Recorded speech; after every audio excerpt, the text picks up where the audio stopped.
Correspondent Jesse Tenor reports on the debate.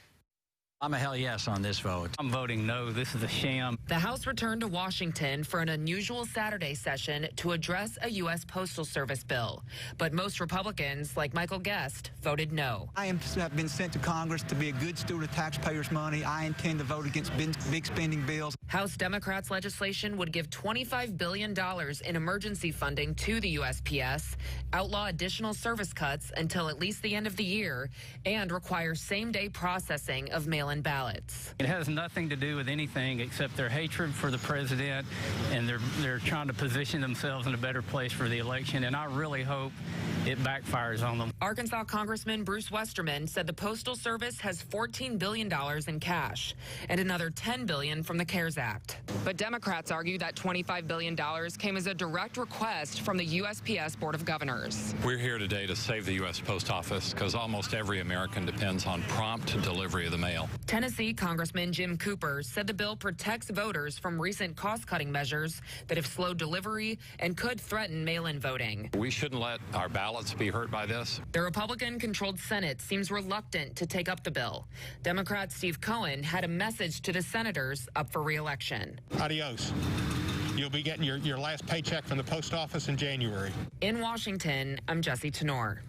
U.S. Congressman Kelly Armstrong from North Dakota spoke on the House floor today against the bill, calling it unnecessary. He added, quote, "We are doing this in a way that is completely and utterly political theater." Well, it's not usually a partisan issue in past elections. The U.S. Postal Service really has taken center stage this year. As the pandemic makes many consider mailing in their ballots, some have shown concern that the Postal Service could interfere with accurate vote count. But others, including some in Mandan today, are speaking out in support of the service, calling for greater funding and the resignation of the current Postmaster General. Retired post office worker Susan Beeler says the service will be crucial in the coming months.